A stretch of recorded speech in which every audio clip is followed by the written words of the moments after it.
আমার ওয়াজে শুনেছেন কিনা আমি জানি না, এখানে মা বোনেরা আছে এলাকায়, তারা শুনতেছে। একটা এলাকায় কয় মিনিট থাকলে ওই এলাকার নারীদের খবর জানা যাবে বর্তমানে?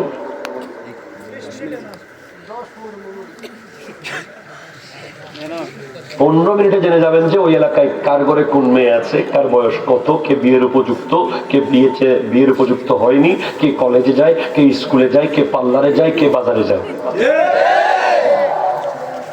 অথচ একটা মানুষের নাম আমি আপনাদেরকে বলবো, যিনি 12 বছর একটা ঘরের আন্ডারে ছিলেন, জানতে পারেন নাই ওই ঘরে মেয়ে আছে।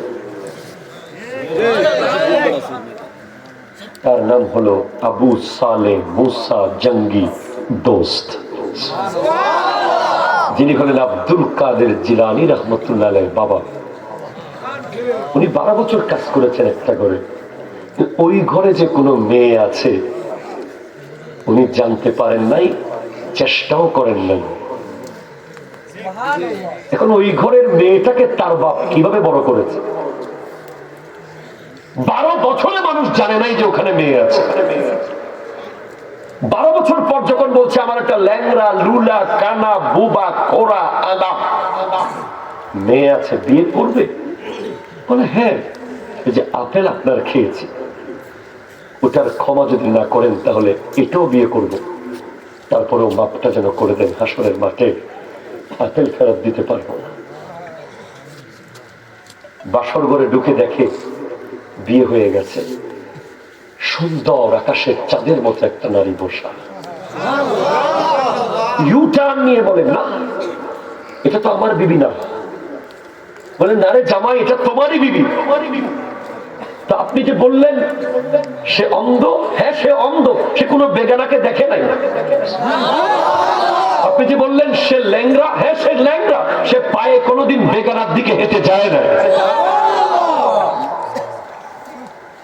সে বধির, হ্যাঁ সে বধির, সে কোনো বেগানার আওয়াজ কোনোদিন কানে শোনে নাই। সেই পেট থেকে যিনি বের হয়েছেন তিনি হলেন গোটা বিশ্বের ওলিকুলের সম্রাট শেখ সুলতান সৈয়দ আব্দুল কাদের জিলানী রহমতুল্লাহ আলাইহি। আমি আপনাকে বলে শেষ করতে পারবো না। হায়া, লজ্জা, লজ্জা যার চলে গেছে, ঈমানও চলে গেছে। লজ্জা অনেক দামি জিনিস ভাই, অনেক দামি জিনিস। যার লজ্জা নাই তার বাপ মা তার উপর সন্তুষ্ট, তার শিক্ষক তার উপর সন্তুষ্ট, তার এলাকার মুরব্বী তার উপর সন্তুষ্ট। আর যার লজ্জা আছে তার উপর গোটা দুনিয়া সন্তুষ্ট। আমি আপনাকে একটা কথা বলি, আমি এখান থেকে বাকি 6টা আবার বলবো, তোমরা ভালো করে এগুলো দেখাবে। আমাদের সাথে আছে Islamic recording, one of the very fabulous channel আছে আমাদের সাথে। আপনি কি করছেন? আপনাদের কষ্ট হচ্ছে না তো? আমি কোনো সুরে টুরে ওয়াজ করতে পারি না, এমনিতে কিছু মনে করছেন না তো? আমি জাস্ট ক্লাসের মতো কথা বলছি। আপনি কি করছেন, আপনারা কি করছেন? প্রত্যেকটা ব্যক্তির কার্যক্রম এলাকার সমস্ত চোখগুলো নিয়মিত ভিডিও করছে।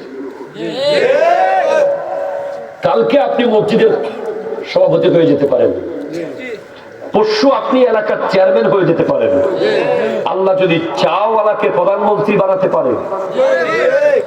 কথা বলো ঠিক কিনা বলেন না? চাওয়ালা যদি প্রধানমন্ত্রী হতে পারে আপনি তো অনেক যোগ্য, ঠিক কিনা কথা বলেন?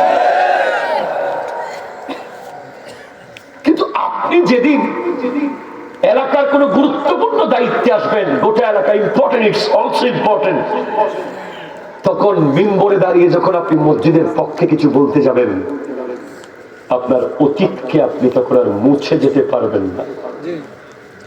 মানুষ বলবে ও তুমি, তোমার জন্য এক সময় এলাকায় হাঁটতে পারি নাই, আজকে তুমি মসজিদের সভাপতি হয়ে গেছো।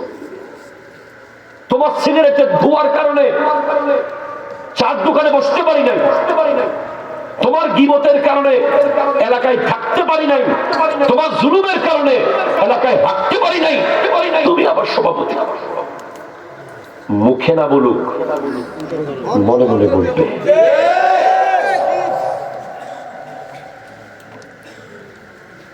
ওখানে না বলুক, জানাজার লাশের সামনে বলবে। মুখ আপনি বন্ধ করতে পারবেন, ব্রেইন আপনি বন্ধ করতে পারবেন না।